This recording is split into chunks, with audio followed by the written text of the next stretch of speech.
Patrios. Foils.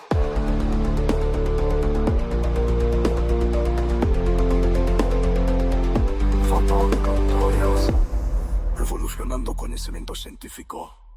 Boas-vindas ao Pod Trials. Que bom ter vocês aqui com a gente para mais uma discussão bem focada na prática. Obrigada pela companhia, pessoal. Hoje o nosso papo é sobre um desafio clínico e tanto, né? Como é que a gente conduz a anticoagulação naquelas gestantes que têm prótese cardíaca mecânica? Um cenário bem delicado. Muito delicado, sim. E a nossa conversa vai se guiar, assim, pelas diretrizes brasileiras de vulvopatias, a atualização de 2020. O ponto-chave aqui é conseguir equilibrar a segurança da mãe, que não pode ficar sem anticoagulante por causa da prótese, e a do bebê, né, que pode sofrer com esses mesmos remédios. Certo. Vamos então destrinchar isso. Para começar, quais são os maiores desafios? Porque a gravidez, por si só, já causa um monte de mudança no corpo, né? Exato. A gravidez traz mudanças hemodinâmicas enormes. Tipo assim, o volume de sangue aumenta, o coração precisa bombear com mais força, que é o débito cardíaco. Isso já força mais o coração. Agora, para quem tem uma prótese mecânica, que precisa de anticoagulação sem parar para evitar coágulo, para evitar um AVC, por exemplo. Aí surge o conflito. O anticoagulante que protege a mãe pode ser um risco para o feto. Risco de malformação, sangramento, até perda fetal. Entendi. Complexo mesmo. E me diz uma coisa, o tipo de prótese faz diferença? Aquelas biológicas são mais tranquilas nesse sentido, é isso? Ah, faz toda a diferença. As próteses biológicas, depois dos primeiros meses, geralmente não exigem mais anticoagulação contínua. Então, o risco para o bebê na gravidez cai bastante. Já as metálicas, as mecânicas, essas exigem anticoagulação para sempre. Não tem jeito. E aí o risco para o feto sobe muito, incluindo a tal da embriopatia pela varfarina. Os ossos, na fáscia do bebê. Isso mesmo, se a varfarina for usada bem no começo da gestação, ali nas primeiras semanas. Que ponto crítico!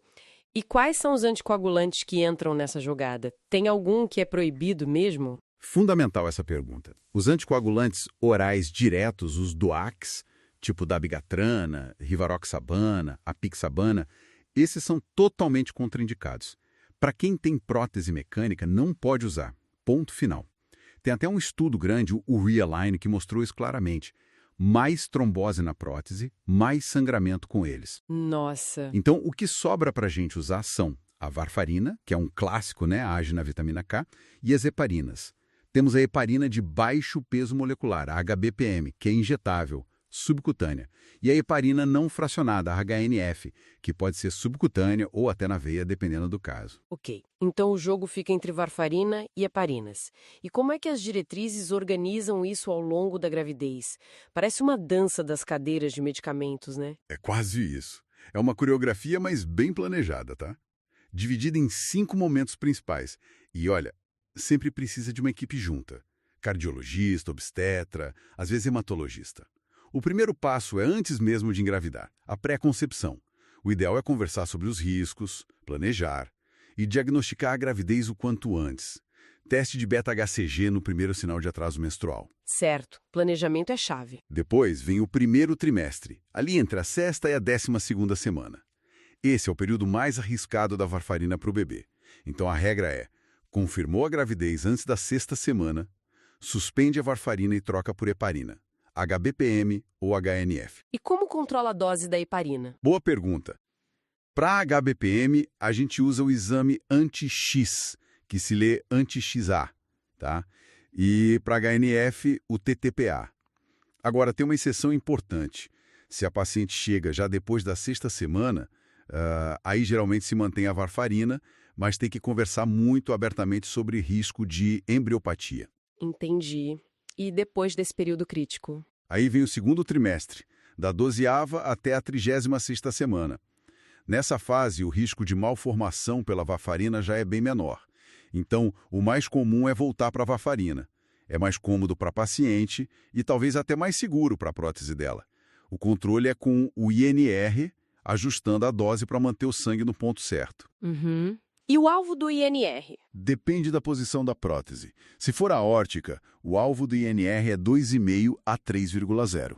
Se for mitral, é um pouco mais alto, 3,0 a 3,5. Controle bem rigoroso. Ok. E chegando perto do fim? No final da gestação, depois da 36ª semana até o parto. E aí tem que parar a varfarina de novo. Ela atravessa a placenta e aumenta muito o risco de sangramento no bebê e na hora do parto. Então a gestante interna e volta para a heparina, seja HDPM subcutânea ou HNF na veia.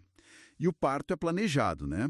Indução ou cesárea, geralmente a partir da 38ª semana, se tudo correr bem, mas às vezes precisa antes. E depois que o bebê nasce, o puerpério? Logo depois do parto, umas 6 horas depois, se não houve sangramento importante, já reintroduz a heparina. A varfarina volta uns 2 dias depois, mais ou menos, e aí mantém as duas juntas, sobrepostas, até o INR da mãe atingir o nível terapêutico de novo, pelo menos 2,0. E a amamentação? Pode? Pode sim. Ótima notícia, né? Tanto a varfarina quanto as heparinas são consideradas seguras durante a amamentação.